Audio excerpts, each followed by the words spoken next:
Vector multiplication பார்க்க போகிறோம்.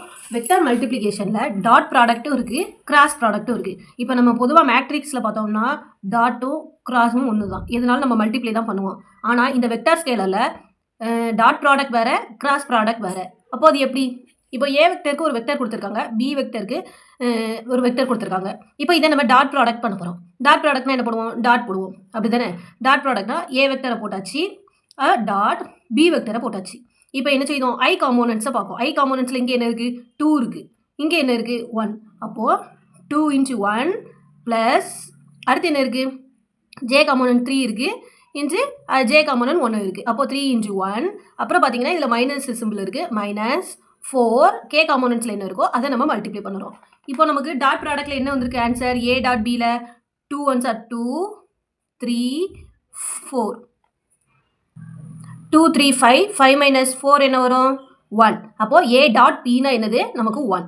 இப்போ நம்ம டாட் ப்ராடக்ட் பார்த்தாச்சு. அடுத்து நெக்ஸ்ட் கிராஸ் ப்ராடக்ட் பார்க்கலாமா? அதை எப்படி மல்டிப்ளை பண்ணணும்னு. அதே போல் ஏ வெக்டர் பி வெக்டர்னு 2 வெக்டர் எடுத்துக்கிடுவோம். இப்போ நம்ம கிராஸில் பார்க்க போகிறோம். கிராஸில் பண்ணணும்னா என்ன பண்ணணும் அப்படின்னு பார்க்க போகிறோம். ஃபஸ்ட்டு நம்ம எழுதிக்கணும் ஐ ஜே கேன்னு மேலே ஃபஸ்ட்டு அந்த வெக்டர் எழுதிக்கணும். ஐக்கு கீழே ஏ காம்போனண்ட்டில் என்ன இருக்குது? 2 இருக்குது. 2 எழுதியாச்சா? பி காம்போனண்ட்டில் என்ன இருக்குது? 1 இருக்குது. அப்போ ஐ காம்போனன்ட்ஸ் ஃபுல்லாக முடிச்சாச்சு. அடுத்து ஜே காம்போனன்ட்ஸ் எழுதுவோம், அடுத்து கே காம்போனன்ட்ஸ் எழுதுவோம். இப்போ இது நம்ம ஆல்ரெடி தெரியும், நம்ம இதை மல்டிப்ளை பண்ணுறது எப்படின்னு தெரியும். கிராஸ் ப்ராடக்ட்னா இது இதில் போட்டு இந்த மேட்ரிக்ஸில் போட்டு மல்டிப்ளை பண்ணுறோம். டாட் ப்ராடக்ட்னா ரெண்டையும் i components j components dot product அப்படி மல்டிப்ளை பண்ணணும். கிராஸ் ப்ராடக்ட் இதில் போட்டு மல்டிப்ளை பண்ணணும். அப்போ ஃபஸ்ட்டு இதை எப்படி மல்டிப்ளை பண்ணுறது? ஐ எடுக்கிறோம். ஐ இந்த ரோவும் இந்த காலமும் போயிட்டுனா நமக்கு இங்கே இருக்குது 3 1s are 3, -3. ஆல்ரெடி ஒரு மைனஸ் இருக்கும், 1 4 4. அப்போது இதில் ஆல்ரெடி ஒரு மைனஸ் இருக்குது. இது நம்ம என்ன பண்ணுவோம்? இந்த கிராஸில் போகும்போது சப்ராக்ட் தான் பண்ணுவோம். அப்போ 2 மைனஸும் ப்ளஸ் ஆகிடும். அப்புறம் இங்கே ப்ளஸ் மைனஸ் ப்ளஸ் அப்படி தானே இந்த சைன்லாம். நெக்ஸ்ட் சைனை நம்ம போடுறோம், மைனஸ் சைன். அப்புறம் என்ன போடுறோம்? ஜே ஜே ஜே எடுக்கும்போது எப்படி ஆகும்? இந்த காலம் இந்த ரோ. அப்போ இங்கே என்ன வரும்? 1 2s are -2. ஆல்ரெடி ஒரு இந்த கிராஸ் போடும்போது மைனஸ் வரும், மைனஸ் ஆல்ரெடி ஒரு -4 இருக்குது, அப்போ +4. நெக்ஸ்ட்டு என்ன சைன் இருக்குது? ப்ளஸ் சைன் போட்டாச்சு.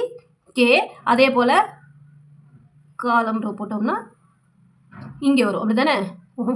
2 1s are 2, மைனஸ் இங்கே மைனஸ் இல்லை, அப்போ மைனஸே போட்டுடலாம். 3 1s are 3. இப்போ இதை பண்ணும்போது என்ன ஆகும்? நமக்கு என்ன ஐ வந்திருக்கு?